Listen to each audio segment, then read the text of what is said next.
Hello champs. तो इस video में मैं आपके साथ डिस्कस कर रही हूँ आपके क्लास 12 इकोनॉमिक्स का लेटेस्ट सैम्पल पेपर जो सीबीएसई ने इशू किया है फॉर योर 2024 बोर्ड एग्जाम्स। तो आई ऑलवेज से कि सैम्पल पेपर एक बहुत ही यूजफुल गाइडलाइन होती है हमारे लिए टू नो कि आपका जो फाइनल एग्जाम है वो किस तरह का दिखाई दे सकता है। एंड ऑल्सो जो आपके हाफ ईयरली एग्जाम्स होंगे, प्री बोर्ड एग्जाम्स होंगे, उसमें भी आपके टीचर्स सैम्पल पेपर्स में से भी क्वेश्चंस पूछ सकते हैं। सो इट बिकम्स इम्पोर्टेंट कि हम अच्छे से सैम्पल पेपर को सॉल्व करें। नाउ इकोनॉमिक्स के सैम्पल पेपर में जैसे आपको पता ही है 3 आवर्स का आपका एग्जाम है, 80 मार्क्स का पेपर होगा। There are total 34 questions. Business studies में भी 34 क्वेश्चंस है। Then it is divided into two parts. Part A macroeconomics जो कि 40 marks का होगा, और Part B Indian economic development which is also of 40 marks. Part A में यानी मैक्रो में जो first 10 questions are 1 mark questions, and similarly part B में यानी आईडी में भी जो फर्स्ट 10 क्वेश्चंस है वो आपके 1 मार्क क्वेश्चंस होंगे। ठीक है, चलो स्टार्ट करते हैं जल्दी से। द फर्स्ट क्वेश्चन, यहाँ पे आपको स्टेटमेंट्स गिवन है और बताना है ट्रू स्टेटमेंट कौन सी है, फॉल्स स्टेटमेंट कौन सी है। इस तरह के क्वेश्चंस हम देख रहे हैं, काफी पूछ रहा है सीबीएसई, तो we should be prepared with such type of questions. So, statement 1, consumption function assumes that consumption changes at a constant rate as income changes. तो जब हम consumption function study करते हैं, C line को study करते हैं, तो आप देखते हो कि C line की जो slope है, which is MPC, वो भी constant रहती है। ये हमारी assumption होती है कि जैसे जैसे income बढ़ती है वैसे वैसे consumption बढ़ती है, और consumption के बढ़ने का जो rate है वो हम constant assume करते हैं, right? So this is a true statement. Second statement, autonomous consumption is the ratio of total consumption to total income. This is not a true statement क्योंकि consumption और income, consumption divided by income is actually APC, average propensity to consume. ये autonomous consumption थोड़ी है, वो तो क्या होता है, minimum level of consumption when income is zero. तो this is a false statement. तो यहाँ पे हमारी सही ऑप्शन हो जाएगी statement 1 is true and statement 2 is false. ठीक है, चलो moving on. For a closed economy with no foreign trade, मान लीजिए कि हमारी क्लोज्ड इकोनॉमी है, हमारा रेस्ट ऑफ द वर्ल्ड के साथ कोई लिंक नहीं है, तो उस केस में which one of the following would be correct. I think this is simple for you to say. यहाँ पे GDP would be equal to GNP, that is gross domestic product would be equal to gross national product. क्योंकि domestic और national में जो difference होता है वो होता है net factor income from abroad का। बट अगर हमारा कोई फॉरेन ट्रेड नहीं है, रेस्ट ऑफ द वर्ल्ड के साथ कोई लिंक नहीं है, तो net factor income from abroad तो कोई होगी ही नहीं। तो उस केस में जीडीपी और जीएनपी फिर हमारा सेम होगा, because like I said there would be no net factor income from abroad. अगर net factor income from abroad है ही नहीं, निल है, तो जीडीपी और GNP would be equal, right? चलो आगे बढ़ते हैं। The value of dash can be greater than 1, इसमें से किसकी वैल्यू 1 से बड़ी हो सकती है? देखो 1 से बड़ी वैल्यू तभी हो सकती है when the numerator is more than the denominator. तो देखते हैं, एमपीसी के केस में नहीं हो सकता, this is change in C upon change in Y. यहाँ पे change in C can not be more than change in Y, क्योंकि जितने से इनकम बढ़ती है उतने से ज्यादा कंजम्पशन, उससे ज्यादा कंजम्पशन नहीं बढ़ सकती। देन एमपीएस भी नहीं हो सकता, this is change in S upon change in Y. APC की बात अगर हम करें, this is C upon Y. Can consumption be more than income? Definitely yes. In fact initial stages में हम यही देखते हैं कि consumption is more than income. Then comes a point जब वो इक्वल हो जाते हैं, which is called the break even point. Then income becomes more than the consumption after the break even point. तो यस, यहाँ पे consumption can be more than income, यानी numerator can be more than the denominator. इसलिए APC की जो value है वो 1 से बड़ी हो सकती है। एपीएस को भी एक बार देख लीजिए, this is S upon Y. Can saving be more than income? No, because saving is only a part of income, it can not be more than income. ठीक है, सो सही आंसर है यहाँ पे B, option number B, that is APC. चलिए आगे बढ़ते हैं। As per the Reserve Bank of India press report dated 29th December, net external commercial borrowings to India recorded an outflow of $0.4 US billion in the second quarter. कह रहे हैं कि इस चीज को हम कहाँ पे रिकॉर्ड करेंगे, अपने बीओपी अकाउंट में। तो बीओपी अकाउंट में जैसे आपको पता है करंट अकाउंट होता है, कैपिटल अकाउंट होता है, यहाँ पे बोरोइंग्स की बात हो रही है, इससे हमारा लाइबिलिटी स्टेटस इम्पैक्ट होगा, तो इसे हम कैपिटल अकाउंट में शो करेंगे। आपको पता है कैपिटल अकाउंट में प्राइमरीली हम बोरोइंग्स और इन्वेस्टमेंट्स शो करते हैं। Borrowings could be external commercial borrowings और एक्सटर्नल असिस्टेंस, तो definitely this will be shown in the capital account, ठीक है। देन सेकेंड बात, ये आउटफ्लो है, तो इसे किस साइड पे शो करेंगे, क्रेडिट साइड पे या डेबिट साइड पे। आपको पता है कि अगर आउटफ्लो ऑफ फॉरेन एक्सचेंज हो तो हम उसे डेबिट साइड पे शो करते हैं, इनफ्लो होता है तो क्रेडिट साइड पे शो करते हैं। तो I think this is easy for you to say, this will be recorded in the capital account on the debit side because they're talking about outflow. So this is the correct answer, right? चलिए उसके बाद आगे चलते हैं। Next question that we have, so the value of all goods and services can be expressed in monetary terms on the basis of the given statement. Identify the function performed by money. देखो हम पढ़ते हैं limitations of barter system में कि barter system में हर किसी चीज की वैल्यू को एक कॉमन यूनिट से मेजर करना पॉसिबल नहीं होता था, but evolution of money solve that problem, क्योंकि मनी के आने से हम हर गुड और सर्विस को एक कॉमन यूनिट से मेजर कर सकते हैं। तो this is one of the very important functions that money perform, और इसे हम कहते हैं unit of account function of money, ठीक है। चलो आगे देखते हैं। नाउ सिक्स्थ क्वेश्चन आपको देखकर कुछ पता लग गया होगा कि ये बैंकिंग चैप्टर से रिलेटेड क्वेश्चन है। Find the missing figures and choose the correct alternative. So हम क्रेडिट क्रिएशन प्रोसेस में जैसे पढ़ते हैं, ये हमारे इनिशियल डिपॉजिट्स हो गए, इसका 80% हम लेंड आउट कर रहे हैं और 20% हमें रिजर्व में रखना है, which is the reserve requirement.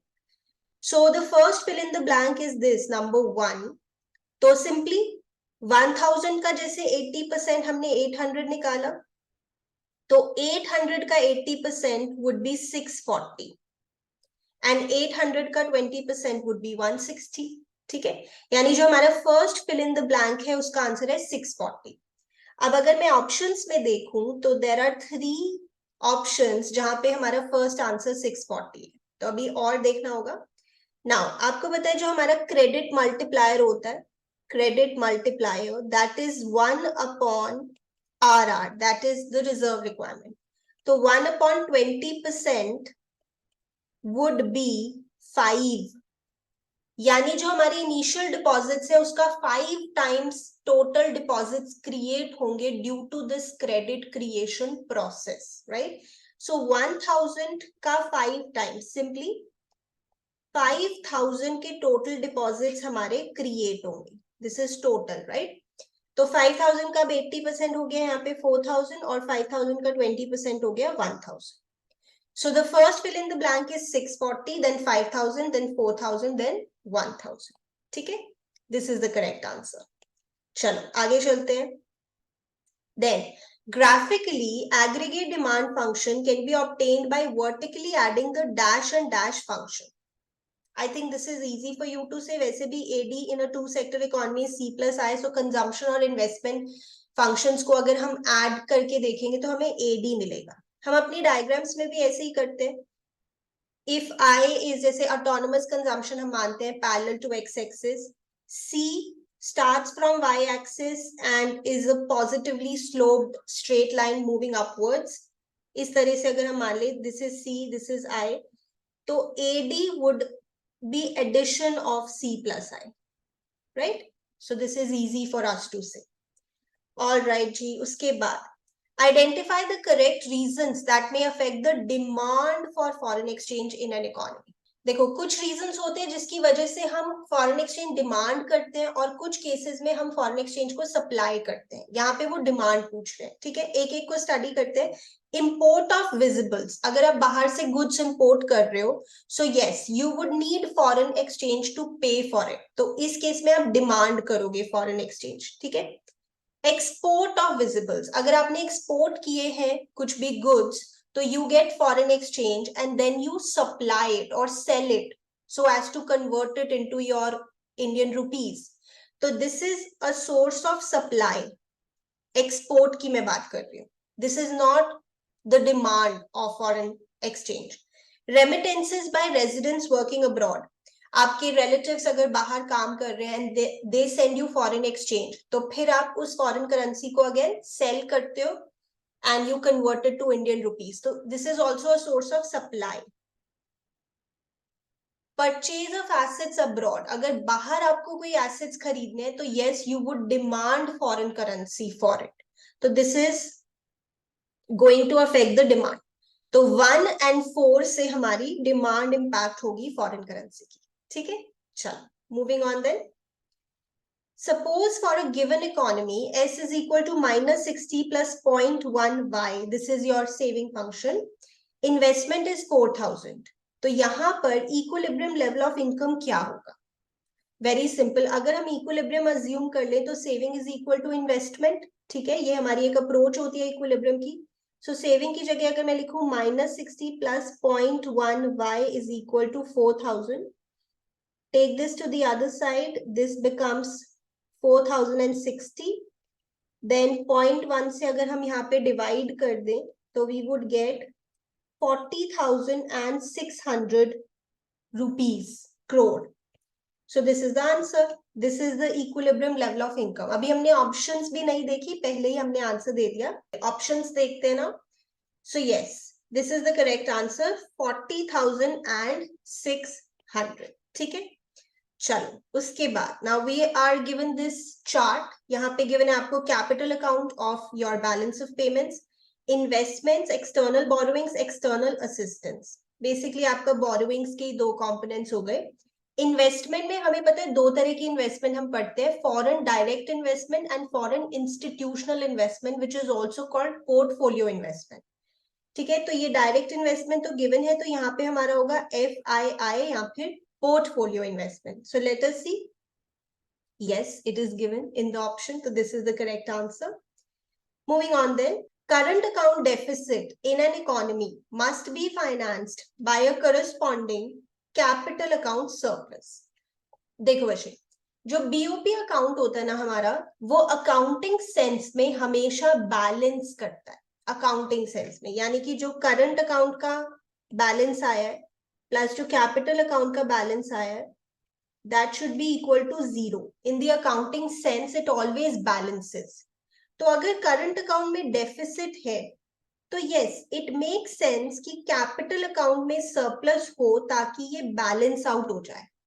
So उन्होंने पूछा do you agree with the given statement. We would say yes, we do agree with this कि अगर करंट अकाउंट में डेफिसिट है तो कैपिटल अकाउंट में सरप्लस जनरेट होगा, तो इससे चीजें बैलेंस हो जाएंगी. Now इसके लिए we can sell our assets or we can borrow money so that we are able to finance our CAD, that is current account deficit. ठीक है, इसको आप explain कर देंगे and that will form your answer. चलिए उसके बाद now आपको पता है नेशनल इनकम यूनिट में से डेफिनेटली न्यूमेरिकल क्वेश्चन आपका आएगा. तो यहाँ पे 3 मार्क्स का न्यूमेरिकल वो आपसे पूछ रहे हैं. So here they want you to find out the domestic income. तो domestic income क्या होता है? NDPFC, Net Domestic Product at Factor Cost. ठीक है, पहले हम देखेंगे कि हमें किस मेथड की इंफॉर्मेशन गिवन है. Is this the expenditure method, the value added method और द इनकम मेथड. तो एक दो आइटम्स पढ़ के ही आपको पता लग जाएगा कि एक्सपेंडिचर मेथड की बात हो रही है. तो उससे हमें मिलता है GDP-MP. We have first the final consumption expenditure, private final consumption expenditure and government final consumption expenditure. तो यहाँ पे household का consumption expenditure दिख रहा है 600, government का दिख रहा है 200.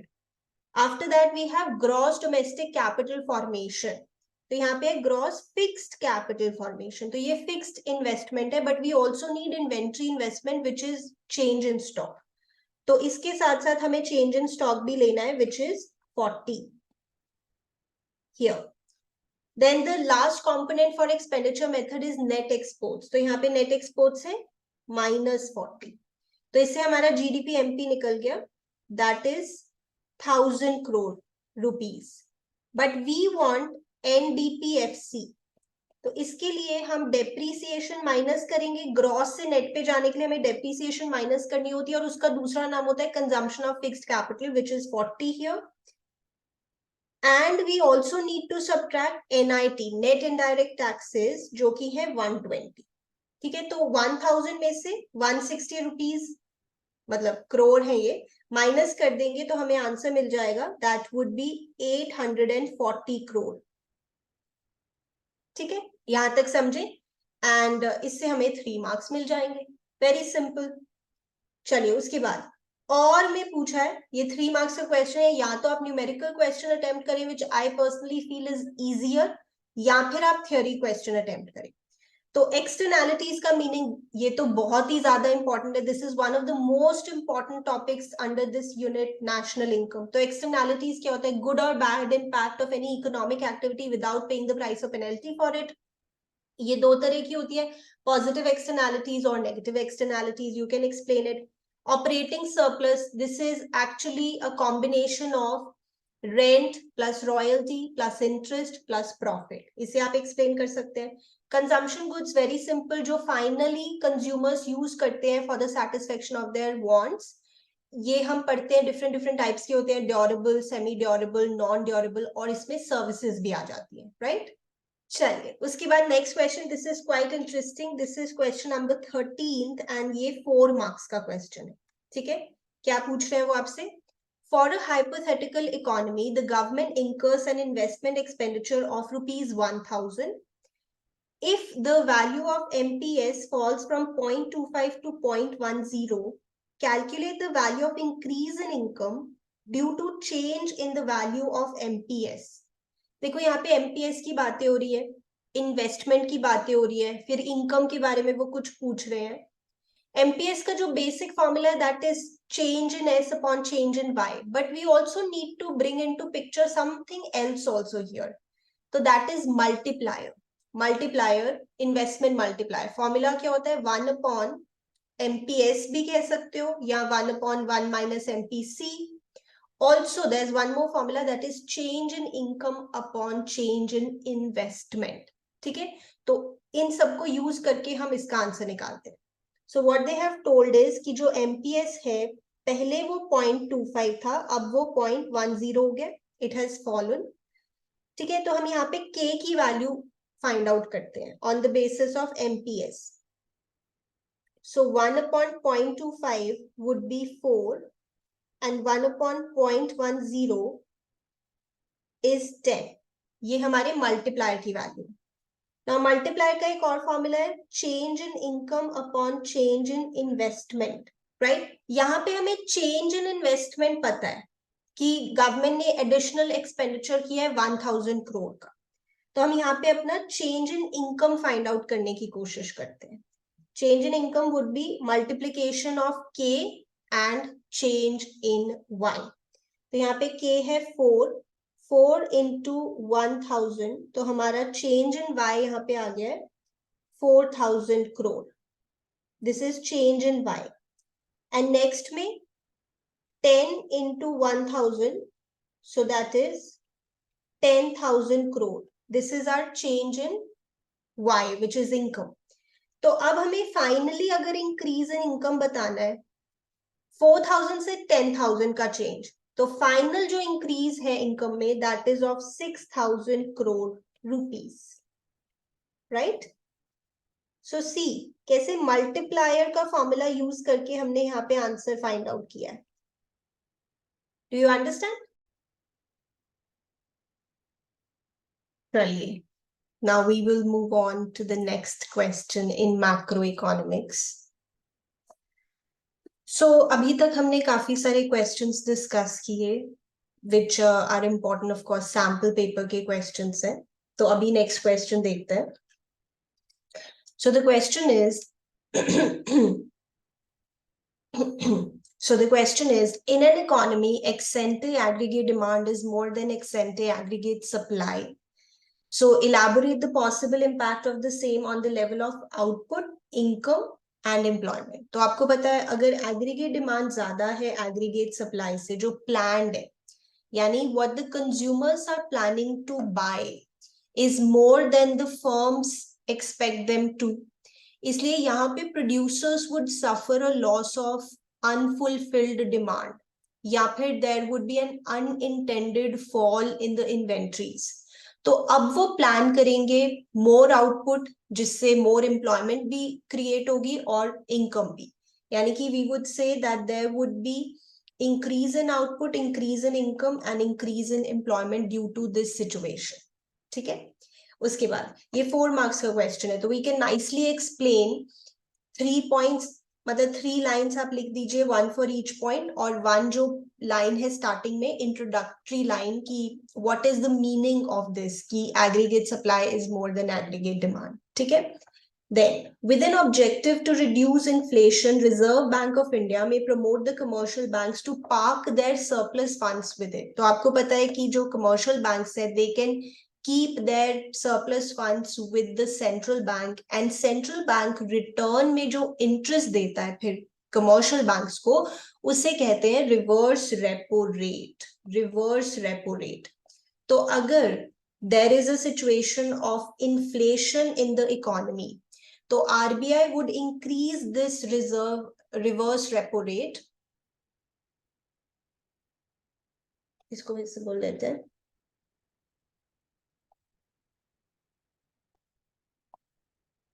so RBI would increase this reverse repo rate ताकि जो कमर्शियल बैंक्स हैं वो ज्यादा सरप्लस पार्क करें या ज्यादा सरप्लस अपना रखें सेंट्रल बैंक के पास, जिससे उनकी यानी कमर्शियल बैंक्स की खुद की लेंडिंग कैपेसिटी कम हो जाएगी, which is good in case of inflation. हम नहीं चाहते कि लोगों के हाथ में और ज्यादा पैसा जाए इन केस ऑफ इन्फ्लेशन। तो यस, इस केस में RBI would increase the reverse repo rate so that commercial banks park their surplus funds with the central bank। तो इसका रैशनल हमको एक्सप्लेन करना है, which we have done। 4 marks का question है। उसके बाद elaborate the bankers bank and supervisor function performed by RBI। तो bankers bank में हम क्या लिखते हैं कि जैसे कमर्शियल बैंक एक बैंक है for the general public, public जो है वो कमर्शियल बैंक से लोन लेती है और अपने डिपॉजिट्स रखती है कमर्शियल बैंक्स के पास, इसी तरह से जो कमर्शियल बैंक्स का बैंक है वो है central bank. Commercial bank central bank से लोन लेते हैं और अपने सरप्लस फंड्स वो सेंट्रल बैंक के पास रखते हैं। तो जैसे पब्लिक के लिए बैंक है कमर्शियल बैंक, वैसे ही कमर्शियल बैंक्स के लिए बैंक है सेंट्रल बैंक। तो एक तो ये बात हो गई बैंकर्स बैंक में। Then you would also write in one sentence about lender of the last resort, कि जब कमर्शियल बैंक्स के पास और कोई रास्ता नहीं है, कोई और ऑप्शन नहीं है अपनी फाइनेंशियल डिस्ट्रेस से निकलने का, तो फिर वो सेंट्रल बैंक को अप्रोच करते हैं। उसके बाद सुपरवाइजरी रोल में आप लिखेंगे कि central bank being the apex bank of the country, वो पूरे बैंकिंग सिस्टम को सुपरवाइज करता है। if there is any situation of branch expansion या फिर mergers, amalgamations, तो इन सबको सेंट्रल बैंक सुपरवाइज करता है। So that is under the supervisory role।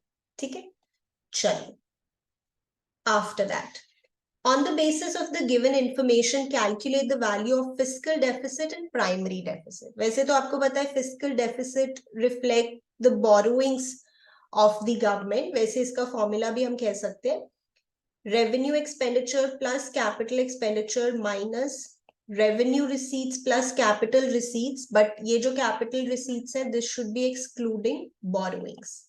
तो let's see how we can find this out in this question.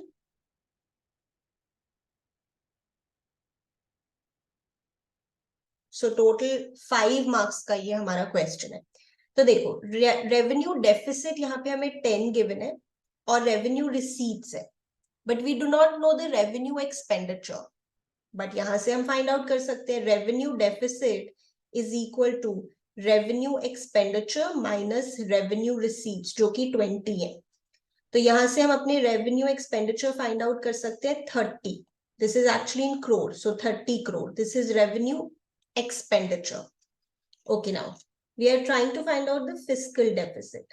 तो revenue expenditure हो गया 30 plus capital expenditure is 15, this is given, minus revenue receipts 20 plus capital receipts excluding borrowings. तो उन्होंने बताया है non debt creating capital receipts, यानी ये excluding borrowings है। 50% ऑफ रेवेन्यू रिसीट्स, तो रेवेन्यू रिसीट्स है 20, सिंपली 20 का 50% हो गया यहाँ पे 10, सो वी हैव 45 माइनस 30, यानी हमारा फिस्कल डेफिसिट का आंसर आ गया 15 crore. Very simply, right, easy. Then primary deficit is fiscal deficit minus interest payment. So if fiscal deficit is 15, interest payment here given is 4, so 11 crore is our primary deficit. Very simply यहाँ पे हमने 5 marks achieve कर लिए. Okay, उसके बाद 2 features of public goods. Now public goods, for example, defense of the country. इसके 2 features बहुत important होते हैं. These are non excludable and non rivalrous in nature.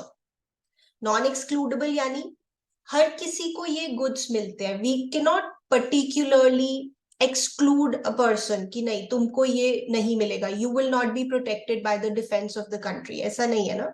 So these are non excludable and non rivalrous in nature. If I am getting protected by the defence of the country, इसका ये मतलब नहीं है कि किसी और के लिए फिर डिफेंस कम बच गया. For example pizza. Now pizza is a private good. If I am having a pizza and my friend is sitting next to me, तो अगर मैंने पिज्जा खाया तो उसके लिए जो शेयर है उस गुड का वो कम हो गया. तो यहाँ पे कह रहे हैं हम राइवलरस है, बट पब्लिक गुड्स के केस में ऐसा नहीं होता है. If I am getting the benefit of a good, it does not mean कि किसी और के लिए उसका benefit कम हो जाएगा. So these are non-excludable and non-rivalrous in nature. These are for public goods.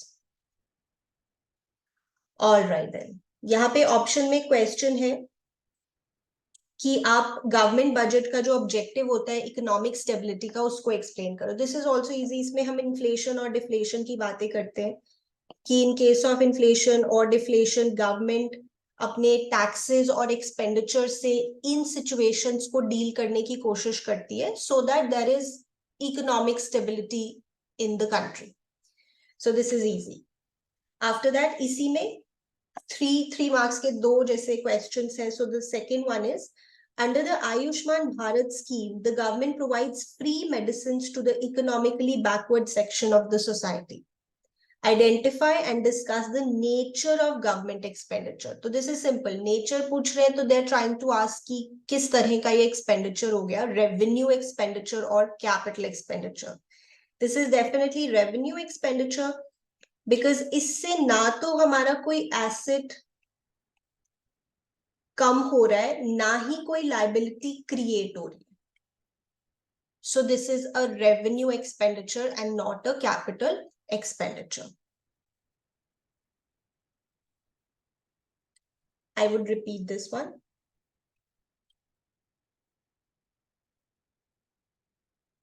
Let us repeat.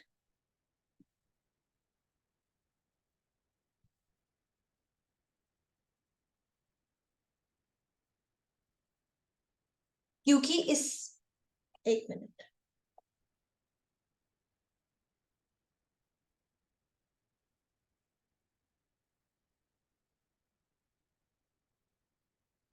क्योंकि इससे ना तो हमारा कोई एसेट क्रिएट हो रहा है ना ही कोई लाइबिलिटी कम हो रही है. तो this cannot be a capital expenditure. This has to be revenue expenditure, right? चलो आगे बढ़ते हैं. इसी बात को हम एक्सप्लेन कर देंगे यहाँ. Then, giving valid reasons, explain how the following would be treated while estimating domestic income. तो domestic income के लिए हम देखते हैं कि उस income का जो source है वो हमारी domestic territory में होना चाहिए और जो goods produced है within the domestic territory वो भी हम इसमें include करते हैं. So payment made by American tourists for goods purchased in India. अगर कोई अमेरिकन टूरिस्ट इंडिया में आया और वहां यहाँ पे वो गुड्स खरीद रहा है and going back to his country, this is like exports. क्या इसे हम डोमेस्टिक इनकम में इंक्लूड करते हैं? यस, क्योंकि ये जो गुड्स हैं ये प्रोड्यूस हुए हैं within the domestic territory of the country. So yes, these are included in the estimation of domestic income. Then tomatoes grown by miss Pooja in her kitchen garden. इसको हम include नहीं करेंगे क्योंकि इसकी मार्केट वैल्यू असर्टेन करना difficult है. Another thing is कि miss Pooja का यहाँ पे कोई बिजनेस नहीं है टोमेटोज ग्रो करके सेल करने का. This is more like for her own self. तो इसकी मार्केट वैल्यू डिटर्मिन करना इजी नहीं है और इसमें कोई एज सच मॉनेटरी कंसिडरेशन भी नहीं है. So we will not include this in the estimation of domestic income, right. Then 3 marks का ये क्वेश्चन था. Another sub question, another part of the question again for 3 marks. Machine purchased by a firm is always a capital good. This is not true. देखो, capital good एक final good होता है जो एक producer purchase करता है for the further production of goods and services. अगर firm एक machine खरीद रही है तो ये हमेशा जरूरी नहीं है capital good होगा. Suppose आप कोई machine खरीद रहे हो for the purpose of resale, तो फिर तो वो intermediate good हो गया. It is not a capital good. So we'll say no, we do not agree with this statement. All the machines purchased by a firm, they are not classified as capital good. Let me repeat. Capital good एक final good होता है जो एक producer खरीदता है for the further production of goods and services. But if a machine is purchased by a firm for the purpose of resale, then it is an intermediate good. For example, I have a shop where I keep a lot of refrigerators, which is also a machine, or sewing machines, and I sell them. My business is to sell them. So I have purchased machines for the purpose of resale. तो वो intermediate good है, फिर capital good नहीं है, right? So यहाँ तक आप लिख देंगे.